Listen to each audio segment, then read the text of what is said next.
Welcome to exam cracker. दोस्तों, मेरा नाम विनय पांडे है और जो आप लोगों की बार बार रिक्वेस्ट थी कि कॉन्स्टिट्यूशन अमेंडमेंट संविधान संशोधन पे एक वीडियो आना चाहिए, तो ये वीडियो आप ही लोगों के लिए संविधान संशोधन के लिए लाया गया है। ध्यान रहे, जैसा कि हमारा संविधान का ये दूसरा ही वीडियो है, म- मैं आज आप लोगों का बहुत बहुत आभार व्यक्त करना चाहता हूँ कि जो इसका पहला वीडियो था संविधान का, जिसमें कि कुछ महत्वपूर्ण अनुच्छेद, जिसका आप देख लीजिए लोगो, ये रहा उसका लोगो। तो ये इस वीडियो को लगभग 1 लाख लोगों ने देखा है। तो इतना सारा प्यार देने के लिए आप लोगों का बहुत बहुत धन्यवाद। अगर आपने इस वीडियो को नहीं देखा है तो इसका लिंक डिस्क्रिप्शन में है। वीडियो खत्म होने के बाद भी ये आपको वीडियो दिखाई देगा, तो आप इस वीडियो को जरूर वॉच करिए। चलिए आइए हम चलते हैं अपने कॉन्स्टिट्यूशन अमेंडमेंट पर। देखिए, ये हमारा चैनल का है। ऐसे रेड कलर का बटन आपके वीडियो के नीचे दिख रहा होगा। अगर आपने अभी तक हमारे चैनल को सब्सक्राइब नहीं किया है तो इस रेड बटन पे क्लिक करके इस चैनल को सब्सक्राइब करें। ये बिल्कुल फ्री है। वीडियो पे कमेंट, लाइक और शेयर करने के लिए कोई पैसे नहीं लगते, बिल्कुल फ्री है। आइए हम चलते हैं अपने पहले स्लाइड की तरफ। देखिए, टॉपिक जो हमारा है वो क्या है? भारत के इम्पोर्टेंट संविधान संशोधन। देखिए, संविधान संशोधन बहुत सारे हैं, लेकिन जैसा कि मैंने अपने जो संविधान का मेरा पहला वीडियो है जिसमें महत्वपूर्ण अनुच्छेद रखे गए हैं, इम्पोर्टेंट जो आर्टिकल हैं, ठीक वैसे ही जैसे कि आप लोगों ने, आप 1 लाख से ज़्यादा लोगों ने उसको देखा है, मुझे पूरा विश्वास है इसको तो और भी ज़्यादा लोग देखेंगे, क्योंकि इसमें भी उतने ही इम्पोर्टेंट रखे गए हैं जो बार बार एग्जाम में आते हैं। और मैं इसमें आपको ये भी बता दूंगा कि इसमें इम्पोर्टेंट एक्चुअली में ये क्यों है और क्या क्वेश्चन आता है। तो चलिए पहला संविधान संशोधन देखते हैं। देखिए, जो पहला संविधान संशोधन है इसकी कोई इम्पोर्टेंस नहीं है। इम्पोर्टेंस इसकी ये है कि ये पहला है और कुछ भी इम्पोर्टेंट इसमें नहीं है। पहला संविधान संशोधन है इसलिए इम्पोर्टेंट हो जाता है। अब इसमें क्या है, इस संशोधन में देखिए आर्टिकल 19 में कुछ चीज़ें दी गई थी। उसमें क्या, स्वतंत्रता, समानता एवं संपत्ति का, उसका व्यवहारिकता नहीं आ पा रहा था, तो उसे लागू करने के लिए कुछ संशोधन किया गया, जिसको कि पहला संविधान संशोधन कहते हैं। तो मैंने पहले ही बताया था कि पहला इसलिए इम्पोर्टेंट रहता है। आइए 27वां संविधान संशोधन देखते हैं, 27। देखिए, क्या इसके अंतर्गत अरुणाचल प्रदेश एवं मिजोरम को क्या बना दिया गया, केंद्र शासित प्रदेश, ये असम से सब निकले के रूप में, तथा असम, नागालैंड, मेघालय, मणिपुर, त्रिपुरा नामक नए राज्यों का गठन किया गया। ठीक है, तो क्या बना इसमें, मिजोरम और अरुणाचल प्रदेश को केंद्र शासित प्रदेश उस समय किया गया था। हालांकि इस समय वो एक इंडिपेंडेंट राज्य है, लेकिन इस समय संशोधन में क्या रखा गया था, उसको केंद्र शासित प्रदेश, इसलिए ये इंपॉर्टेंट हो जाता है। मोस्ट मोस्ट जितनी बार मोस्ट लिखना चाहें आप लिख लें, इंपॉर्टेंट है। 42वां संविधान संशोधन कब हुआ था, इसका डेट भी आपको याद होना चाहिए, 1976 में। इंपॉर्टेंट इसकी इतनी है, देखिए इसको क्या कहते हैं, लघु संविधान, मिनी कॉन्स्टिट्यूशन इसको बोलते हैं।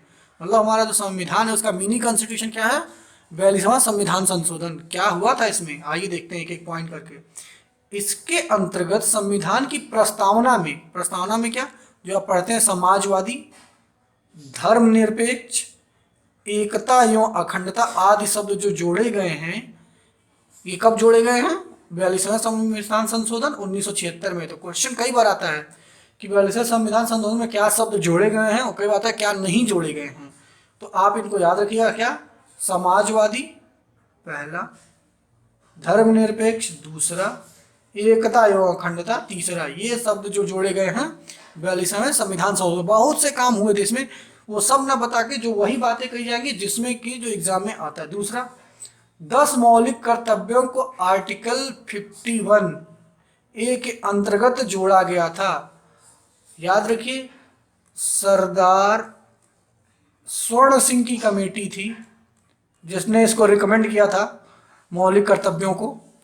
अब ये देखिए 10 हैं, वर्तमान में कितने हैं, 11 हैं, ये आप ये भी याद रखेंगे। मौलिक कर्तव्य वर्तमान में कितने हैं, 11 हैं। चलिए आइए अगले एक पॉइंट 42वें में और है, कौन सा पॉइंट है वो, और इसको याद रख लीजिए, ये भी एक मोस्ट इंपॉर्टेंट पॉइंट है आपका।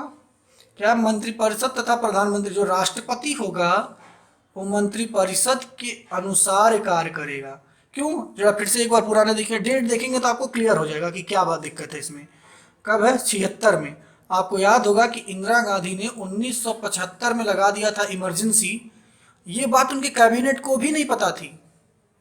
कि इमरजेंसी लगी, उन्होंने खुद डायरेक्ट लगा दिया था। इसको हटा दिया गया कि राष्ट्रपति सिर्फ प्रधानमंत्री नहीं, मंत्रिपरिषद की स्वीकृति होनी जरूरी है।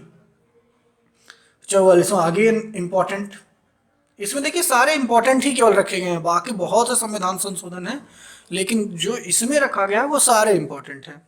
चलिए, ये कब हुआ था इसका भी डेट आपको याद होना चाहिए, 78। अब क्या हुआ था इसमें, देखिए 352 जो आर्टिकल है हमारा, हमने अपने प्रीवियस वीडियो में भी बताया था कि 352 में नेशनल इमरजेंसी यानी राष्ट्रीय आपातकाल, 3 टाइप के आपातकाल होते हैं। आप उस पुराने वीडियो को देखिए, जरूरी देखिए, 1 लाख लोगों ने उसे देखा है तो आपको फायदा मिलेगा उसका। तो 352 में जो आपका नेशनल इमरजेंसी होती है, उसमें पहले क्या था कि आंतरिक अशांति रखी गई थी। तो इंदिरा गांधी ने कहा था कि देश में आंतरिक अशांति, उसी के आधार पे लगा दिया था। मात्र एक बार लगा है, आप याद रखिएगा, मात्र एक बार लगा है। उसकी जगह पे क्या कर दिया गया, सशस्त्र विद्रोह। इसको याद रखिए, एक बार मैं हाईलाइटेड कर देता हूँ आपको। क्या है ये, अब क्या है हमारे यहाँ सशस्त्र विद्रोह, मतलब आर्मी अगर उसको विद्रोह कर पे आ जाए तो तभी आप नेशनल इमरजेंसी लगा सकते हैं, अदरवाइज राष्ट्रीय आपातकाल आप नहीं लगा सकते। दूसरा क्या है, बहुत इंपॉर्टेंट, संपत्ति का अधिकार, जो कि आपका मूल अधिकार होता था, उसको क्या किया गया, आर्टिकल 300 क यानी इसको 300 ए भी बोलते हैं में के अंतर्गत विविध अधिकार के रूप में, मतलब लीगल के रूप में रख दिया गया। आप जानते हैं मूल अधिकार को, ये पहले मूल अधिकार में था संपत्ति का अधिकार, अब किसमें ललीगल राइट्स हो गया हमारा। चलिए 52, देखिए अब क्या सब में इंपॉर्टेंट या मोस्ट इंपॉर्टेंट, सभी इंपॉर्टेंट हैं। ये तो देखिए 85 में आया था, क्या था इसमें, दल बदल कानून, एंटी डिफेक्शन लॉ, और इसको रखा गया है इसको 10वीं अनुसूची में। क्या था इसमें, आप देखिए कि कोई भी अगर प्रत्याशी है, अगर मान लीजिए किसी भी पार्टी का, जैसे आप कहिए कि बीजेपी का है या कांग्रेस का है, या बीजेपी या कांग्रेस का आपका वो प्रत्याशी है, अगर मान लीजिए कांग्रेस के जो सिंबल है हाथ का पंजा, या बीजेपी का कमल का फूल, मान लीजिए उसने हाथ के पंजे पे चुनाव लड़ा है और जीता हुआ है, और वो चाहता है अब बीजेपी में जाना, तो वो नहीं जा सकता, उसकी सदस्यता रद्द कर दी जाएगी। या बीजेपी से जीत के उसके उसके सिंबल पे आए तो कांग्रेस में या किसी अदर पार्टी में नहीं जा सकता। हाँ, एक रखा गया है कि जितने उस पार्टी में जीते गए हैं, जैसे कहिए 100 लोग जीते हैं, तो 1/3 मतलब 33 लोग, अगर 33 लोग कहीं जाना चाहते हैं या अलग पार्टी बनाना चाहते हैं तो वो जा सकते हैं। 1/3 का मतलब 33%। तो अगर 33% लोग कहीं जा रहे हैं तो वो कर सकते हैं, उनके ऊपर ये कानून लागू नहीं होगा। बहुत ही इंपॉर्टेंट है, कई बार पीसीएस में आया हुआ है। ये सारा जो पीसीएस यूपी पीसीएस का जो एग्ज़ाम होने वाला है, यूपी पीएससी का, उसको टारगेट में रख के बनाया गया है। चलिए 61वां संविधान संशोधन, इसके द्वारा ये तो कई बार क्वेश्चन आ चुका है पीसीएस में भी। क्या कर दिया गया, 21 साल की, जो पहले क्या था इस संविधान संशोधन से पहले कि जो वोट देने का अधिकार था वो 21 साल था, लेकिन वर्तमान में क्या है 18 वर्ष है। वो कब किया गया, 61वें संविधान संशोधन में। तो आप इसे बिल्कुल याद रखें, कोई भी इसमें दिक्कत नहीं होनी चाहिए, ताकि ये सारे इंपॉर्टेंट क्वेश्चन हैं। दूसरी चीज़ ये आपका देखिए 69, इसकी भी इंपॉर्टेंस इतनी ज़्यादा है कि कई बार पूछता है। आप ज़रा इसको देखिए, दिल्ली को राष्ट्रीय राजधानी क्षेत्र बनाया गया, कई बार ये क्वेश्चन आ चुका है। किस संविधान संशोधन के तहत, 69, जो हमारा नेशनल कैपिटल रीजन है, एनसीआर, नेशनल कैपिटल रीजन जो बोलते हैं हम, उसको क्या कब बनाया गया है, 69वें संविधान संशोधन का। कई बार ये, अभी तो कुछ दिन पहले ये आया था आपका एमपी पीसीएस में भी आया था ये, और राजस्थान की पीसीएस में भी आ चुका है, यूपी पीसीएस में भी ये क्वेश्चन आ चुका है। ये सारे क्वेश्चन कहीं ना कहीं आपको आए हुए मिलेंगे। चलिए 73वां संविधान संशोधन में क्या इंपॉर्टेंट है, इसकी इंपॉर्टेंस आप देखिए, पंचायती राज्य प्रणाली लागू की गई है। पंचायती राज प्रणाली मतलब बलवंत राय मेहता, BR मेहता, आप याद रखेंगे इसको। इसी बार यूपी पीसीएस में आया हुआ है, यानी इसी बार का मतलब 2016 के क्वेश्चन आप पीसीएस का पेपर उठाइए, यही पूछा है कि पंचायती राज प्रणाली के शिल्पकार कौन है, तो कौन है, बलवंत राय मेहता। इसको कब लागू किया गया है, 73वें संविधान संशोधन में। तो बिल्कुल मत भूलिए, BR मेहता, या इसको बलवंत राय मेहता भी कहते हैं। ये पीसीएस 2016 का क्वेश्चन है। चलिए अगले पे आते हैं। देखिए 86वां है, आप देखिए थोड़ा यहाँ देख लीजिए, 74वां संविधान संशोधन। हालांकि 73वां हो गया तो 74वां की बहुत जरूरत नहीं थी, इसलिए इसमें नहीं लिखा गया, लेकिन थोड़ा देख लीजिए।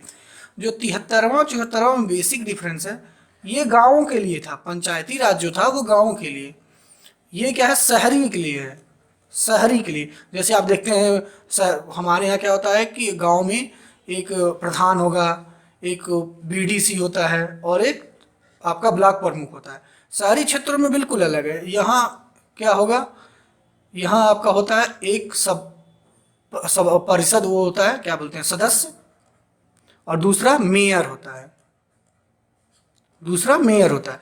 तो इस तरीके से ये काम करते हैं। तो 74 शहरी क्षेत्रों के लिए था, जबकि आपका 73 पंचायती राज ग्रामीण क्षेत्रों के लिए। चलिए 84 संशोधन में क्या इंपॉर्टेंट है, 2002 में हुआ था, और ये तो आप जानते ही हैं, इसको मूल अधिकार में लेके आ गया। 6 से 14 वर्ष का कोई बच्चा है तो उसको निःशुल्क शिक्षा दिया जाएगा। 86वें संशोधन में क्या है, 2002 में इसे लागू किया गया। याद रखिए कई बार ये पूछा गया है क्वेश्चन कि कब लागू किया गया है। निःशुल्क शिक्षा दी जाएगी 6 से 14 साल के बच्चों को। अब ये देखिए करंट का टॉपिक है, मोस्ट इम्पॉर्टेंट, ये आएगा ही आएगा। आप पीसीएस के लिए आप एक सर्टेन क्वेश्चन लिख लीजिए। अभी ये लागू हुआ है क्या, जीएसटी। अब इसमें बहुत से लोगों को कंफ्यूजन रहता है। जीएसटी बिल पास हुआ है 101वें संविधान संशोधन में। देखिए इसमें हमने इसीलिए इसको क्लियर किया है, ये बिल जब लाया गया था तो उस समय ये था 122वां संविधान संशोधन। क्या था, 122वां संविधान संशोधन के तहत ये बिल लाया गया था। पर पास होने वाला ये कौन सा है, 101, बहुत शुभ नंबर है इसलिए आप भूलिएगा नहीं। 101 संविधान संशोधन के तहत ये पास हुआ है। मतलब ये कौन सा संविधान संशोधन है, 101वां संविधान संशोधन है। आप बिल्कुल मत भूलिएगा, टिक करिएगा 122 संविधान संशोधन बिल लाया गया था। ये बहुत लोगों ने हमसे बोला है कि सर 122 है, ऐसा नहीं है। 101वां संविधान संशोधन जब पास हुआ है, जिसकी स्वीकृति हो चुकी है, ऐसा कहा जा रहा है कि देखिए इसको 1 अप्रैल 2017 से लागू करने का प्लान था। हालांकि अभी लागू होता दिख नहीं रहा है, लेकिन जब भी आ जाएगा तो ये काफ़ी तरह से इन्फॉर्म कर देगा। सारे टैक्सेस जो हैं वो इसमें समाहित है जीएसटी में। यूज़र जो हमारा कंज्यूमर है उसके लिए काफ़ी अच्छा बिल है ये। तो याद रखिएगा कौन सा है, 101वां। तो उम्मीद करते हैं ये वीडियो आपको पसंद आया होगा। अभी जो वीडियो आपके चैनल दिख रहा है हमारा इम्पॉर्टेंट आर्टिकल का, उसको जरूर आप वॉच करिए। 1 लाख लोगों ने देखा है तो जरूर उसमें कुछ अच्छी बातें होंगी। तो इस वीडियो को देखने के लिए आपका बहुत बहुत धन्यवाद। जय हिंद।